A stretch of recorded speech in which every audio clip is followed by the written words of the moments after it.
again, why would we talk about due process when it has not been followed? There's a precedence na nangyari na yung sa tatay ko. So ngayon, kung may ICC pa, kung si Pato, kung whoever na kukunin nila, mag-uusap pa tayo ng due process. Kasi gagawin lang naman ng administrasyon na to and whoever they're conniving with kung ano yung gusto nila. They do not look at the law. They do not follow the processes. So why would we talk about it? Why even discuss it? What's the point? You should ask them, not me.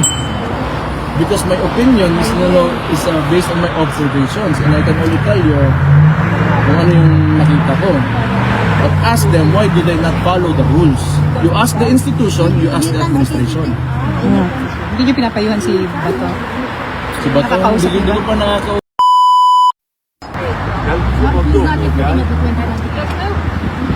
Wala kami pinag-usapan maybe tomorrow, maybe some other day. Just happy to see him again. And what was your impression? Of course, lahat naman siguro pag ikaw nilagay sa detention unit, you get depressed, you don't want to eat the food because wala kang gana. I think that's natural for everyone, huh? It's not the food, it's the situation that it's in. Hawak ka mo na. Saan abot ka man? Nag-live food ako. Ito mag-live food.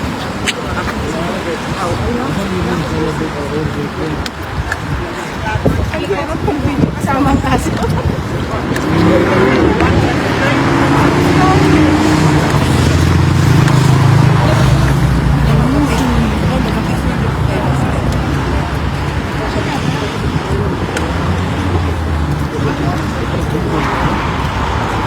Don't see the need for it. Ako. Were you able to talk about the decision of your sister? Wala.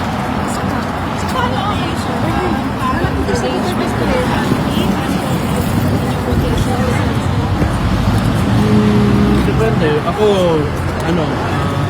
less likely na makasama sa rotation.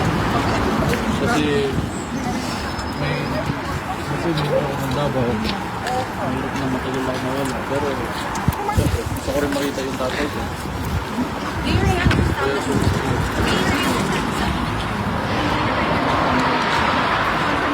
Hi, Kitty! The charges will not be Ate Ann, asan na? Ate Ann, ano na? Sila akong alaga. Alaga. Ito mag-ano sa iyo. Tam. ICC kasi Ay, pag-picture ka mo may agad. I don't be optimistic about the situation since this is a foreign institution and it has its own issues. Even the United States sanctioned the ICC, right? They have issues with the United States. So it's hindi ko alam talaga.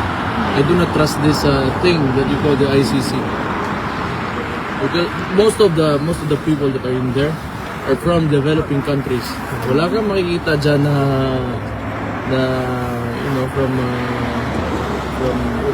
the EU or whatever, or Western countries. You don't find people there from West-leaning nations.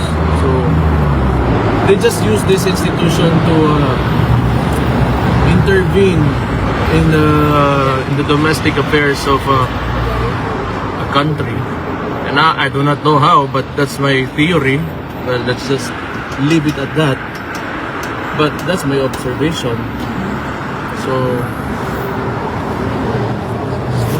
pakialam talaga kung anong magiging result nito. All I care about is my gratitude to people who are supporting my father, those who believe in him, and especially the things that he did for the Philippines during his administration. So yung mga naniniwala sa kanya, mas may pakialam ako doon. As far as kung ano mangyayari dito sa ICC na yan, I do not trust that institution. Well, there should have been a proper way of putting him inside the detention unit, and he was supposed to go to the local courts, but none of that was followed. The protocol was not followed. Okay? So, why is he there? So that's the main question. Yun pa lang, kailangan pinag-uusapan na natin. If that institution is truly, for lack of a better term, kung maayos talaga, then they should send him back and follow the usual process. Diba? Kung talagang honorable tong institution na to.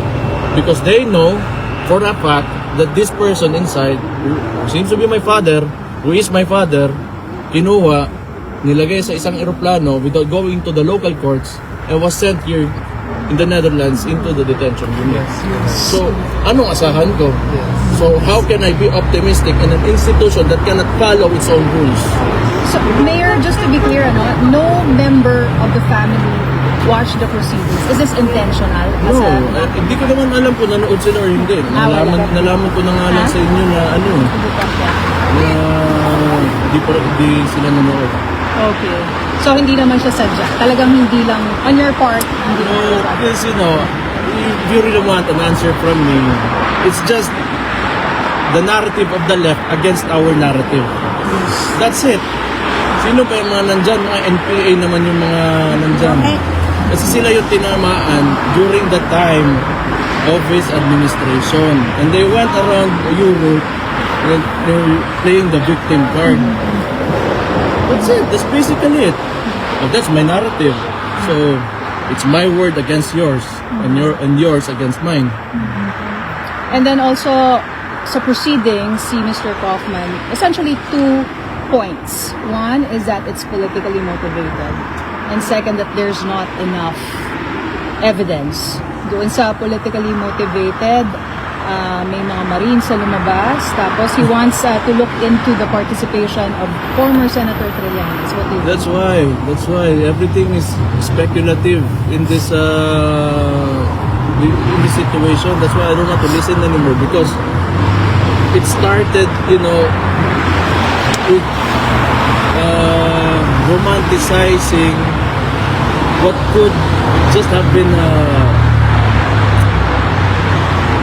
let's say a result of the policies that was enforced during the time of his administration. Ngayon, I really don't know. It's a complex situation. You have the ICC involved, and we have these people from the Philippines who are left-leaning, and you know how these are socialist states, the European Union. So there's so much ambiguity around everything that's happening right now. Do you think your family should prepare for any eventuality? We're always prepared. Even my father is prepared. Wala kami dito parang iiyak lang. It's politics. Most of it is politics. Kayo po, humihingi ba ng advice sa kanya sa pamumuno sa Davao? Hindi siya No, I just ask him kung may gusto ba siya, if I need to do anything. Kasi maayos naman yung lugar na yun. From his time, it has been improving a until sa akin mo. So, I do not know. I'm not supposed to be the one that's saying this because Yeah. you know, like we just won the election just recently, and the best. I think you should ask the people how they feel about the governance in Davao City. I'm not the best person to answer the question. Wala po If kayong... you want empirical, data, ask the people. Do not ask the politicians because the politicians will always promote themselves. Pero kayo po walang balak to run for a higher office. Why would I? Hindi. Tangin na. 2028. Bakit? Because there was a survey. Fucking tired and sick of it all. Wala. Okay na yung Davao kung may mahalal tayo na maayos na presidente na talagang like that will take care of the money of the people. Tapos it's well allocated and the national government is somehow decentralized enough that like the provinces will benefit from it, then why not? I can always work under an administration if ever nandyan pa ako ng panahon na yan, as long as the head of state is of sound mind, not this guy here in Malacanang right now. You have a message for your supporters? My supporters? Your I father's think supporters. My father's supporters, of course. Unang-una sa lahat, maraming salamat. Pangalawa, alam ko, because you really believe in my father, nasasaktan din kayo, but kailangan yung tumiis lang kasi nasa sitwasyon tayo ngayon na di natin naiwasan or di natin pinili. So, kung ano man yung mga nakita nyong or if you have learned anything or may gusto kayong nakita na gusto nyo ipatuloy, then you can manifest this through votes. Kung may nakita kayo, kasi wala na because nobody can run for the presidency again. So if you choose another leader for the Philippines, then piliin nyo yung tao na kung saan nyo nakikita yung nakita nyo sa tatay ko. Nakikialam, may input din po ba kayo sa case niya? Like, for example, choice of alam mo, lawyers? Zen Hernandez. Zen Hernandez, ABS-CBN. Yeah. Kaibigan tayo. Kami ay nasa gitna. Okay. So what's your We are question again? You professional. were saying? Nawala tuloy ako. Magkaibigan tayo. May tanong si Alvin tuloy. Oh. Mayor, what's the first thing that former president asked about Davao when he saw you? Kumusta lang. Kumusta lang. Tapos sinabi ko, nag-off na ako. Ano na yun. Okay. Sabi ko, pag bumalik ka, ibalik ka lang namin doon sa as mayor. Gusto pa rin niya to be mayor. Hindi, sabi niya, ayun din eh. Pero, alam mo, yung tatay ko dyan sa Davao, kahit ayaw niya pa, people would go to his house and force him to file, a certificate of candidacy. So, and I don't think he's going to deny these people who come to him, want to him as the mayor. What's your reaction about these individuals, particularly asking sort of due process? Should an arrest warrant against the ICC be presented to them? I do not know. That's why, di ba, I explained earlier, why would we talk about due process when it has not been followed? There's a precedence na nangyari na yung sa tatay ko. So ngayon, kung may ICC pa, magpunin si Pato, kung whoever magpunin nila, mag-uusap pa tayo ng due process. Kasi gagawin lang naman ng administrasyon na to and whoever they're conniving with kung ano yung gusto nila. They do not look at the law. They do not follow the processes. So why would we talk about it? Why even discuss it? What's the point? You should ask them, not me. Because my opinion is based on my observations and I can only tell you kung ano yung nakita ko. But ask them, why do they not follow the rules? You ask the institution, you ask the administration.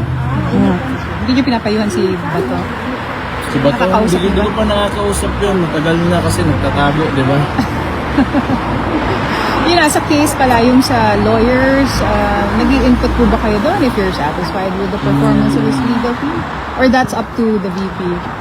Oh, kay, mostly kay VP. Kay VP, Because no? I'm not a lawyer, alam mo yun. Siguro, syempre, may mga opinion ako, pero tingin ko, immaterial na rin kasi sa case eh.